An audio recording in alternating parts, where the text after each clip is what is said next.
The United States' trade war with China appears to be at a point where the stars have aligned. Almost equivalent domestic economic and political pressure will force President Donald Trump John TrumpRob Lowe mocks Warren over Native American ancestry, claims Obama health official blasts Trump's physical exam. No doctor can predict someone's future health. Trump makes Native American joke about Warren campaign announcement. See you on the campaign trail. Moore and President Xi Jinping to stand down on their demands. In both countries, it makes sense to follow what has now become a traditional tactic of declaring premature victory. For all his swagger over the tariffs imposed by his administration, Trump cannot ignore certain unwritten rules that control his executive authority. Foremost among these is what the late political scientist Richard Neustadt said was the ability of the president to persuade. If the other branches of government or members of his own administration see the president as politically weak, then his ability to lead becomes seriously jeopardized. The government shutdown and his fight with Speaker Nancy Pelosi. Patricia D'Alessandro Pelosi stars align for trade deal with China. Pelosi goes viral again after appearing to recreate State of the Union clap with Katy Perry and Orlando Bloom. O'Rourke rips Trump's lies ahead of El Paso visit. Moore was a political disaster. This has led to the perception that, much like the tail, this emperor has no clothes.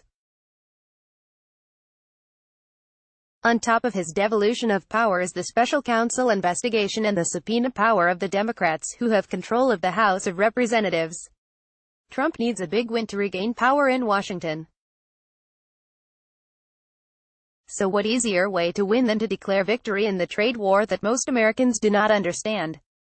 Adding to the pressure for Trump to quickly end the trade war is that the tariffs have been a disaster for farm states that make up a key Republican base. Soybean exports to China dropped 98% in 2018, while net farm income has fallen by about 20% across the United States, according to data from the Agriculture Department. Before the trade war began, China was the #1 importer of American farm products. What makes this decline in sales worse over the past year is that if there is a truce, there is no guarantee that the American farmers will gain back the same market share. What glues the commodity seller to the commodity buyer is the relationship.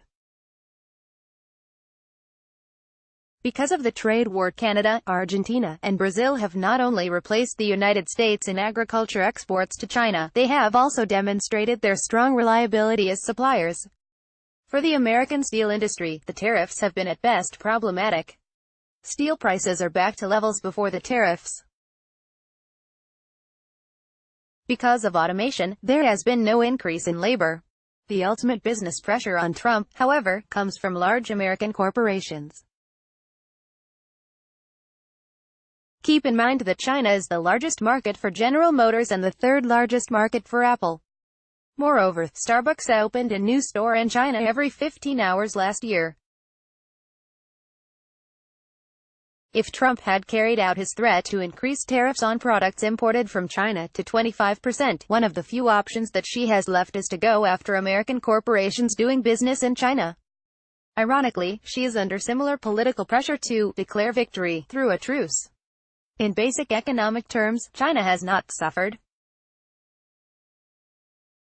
Its exports to the United States have actually increased in the past year. Since the yuan fell by 10%, it has essentially negated the effects of the tariffs while making American imports more expensive.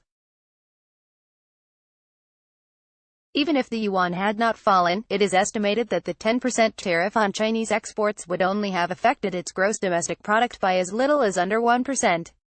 Although the trade war is not showing up in the data, it is showing up in the powerful but incalculable force of business confidence in China. Xi is under tremendous political pressure to lift the slowing Chinese economy, which suffers from debt, housing and manufacturing oversupply, and an aging population. The continuous need for growth is a major component that makes up the legitimacy of the Chinese Communist Party. Politics since Deng Xiaoping are somewhat based on the premise that growth within a partly capitalist system can be tightly controlled and managed. There are some quiet whispers that the Chinese economy has put Xi in jeopardy. This is probably not true, but what is true is that just like Trump, Xi desperately needs a win.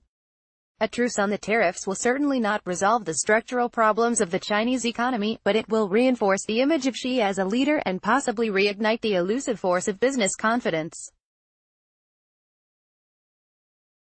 This points to a deal to end the trade war in the near future.